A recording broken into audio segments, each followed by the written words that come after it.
நம்முடைய அன்பு போதகர் ரெவரண்ட் கே. அந்தோணி ஐயா அவர்கள் கர்த்தருடைய போதகராய் இருந்து ஆத்ம தாகமும் சுவிசேஷ பாரமும் கொண்டு தேவனுக்காக தன் வாழ்க்கையை அர்ப்பணித்தார். இவர் 1960ஆம் ஆண்டு அந்தோணி தாஸ் அவர்களுக்கும் ஆண்டாள் அவர்களுக்கும் பிறந்தார். தன்னுடைய சிறு வயது தொடங்கி வாலிப வயது வரை அநேக கஷ்டங்கள் பட்டு இவர் தன்னுடைய வாலிப வயதில் பெரியவாள் குட்டி என்ற நண்பருடன் சேர்ந்து கள்ளச்சாராயம் காசினார்.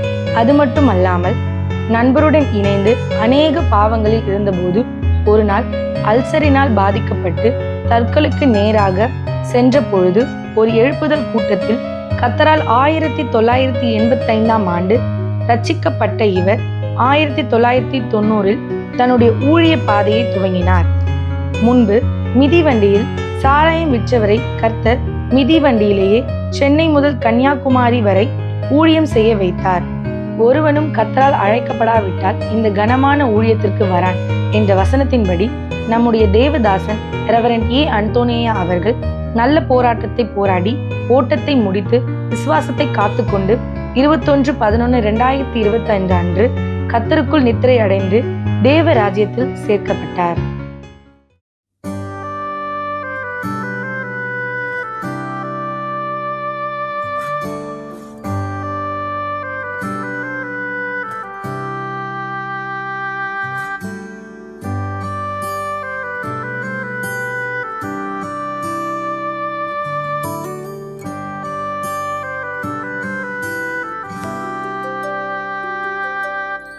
அழைத்தவரே அழைத்தவரே என் ஊழியத்தின் ஆதாரமே. அழைத்தவரே அழைத்தவரே என் ஊழியத்தின் ஆதாரமே. எத்தனை நிந்தைகள் எத்தனை தேவைகள் என்னை சூழ நின்றாலும் உமை பார்க்கின்றேன். எத்தனை நிந்தைகள் எத்தனை தேவைகள் என்னை சூழ நின்றாலும் உமை பார்க்கின்றேன். உத்தம ஊழியன் என்று நீர் சொல்லிடும் ஒரு வார்த்தை கேட்டிட உண்மையாய் ஓடுகின்றேன். உத்தம ஊழியன் என்று நீர் சொல்லிடும் ஒரு வார்த்தை கேட்டிட உண்மையாய் ஓடுகின்றேன்.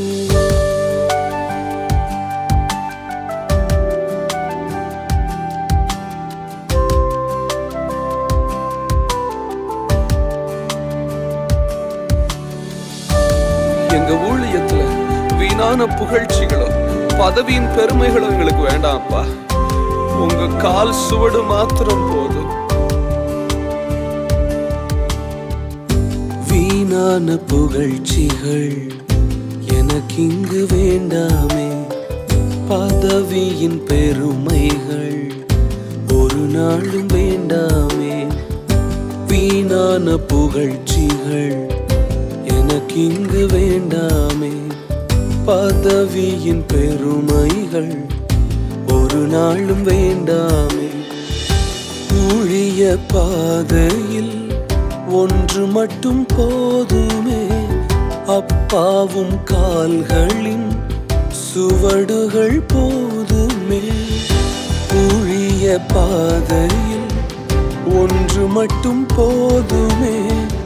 அப்பாவும் கால்களின் சுவடுகள் போதுமே.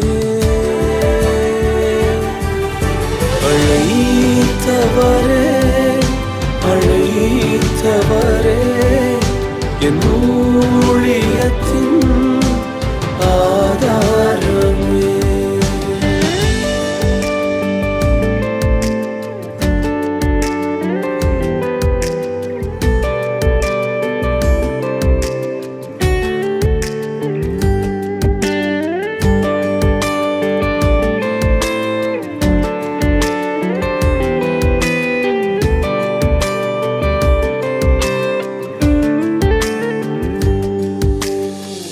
விமர்சன உதடுகள் மனம் சோர வைத்தாலும், மலை போன்ற தேவைகள் சபை நடுவில் நின்றாலும், விமர்சன உதடுகள் மனம் சோர வைத்தாலும், மலை போன்ற தேவைகள்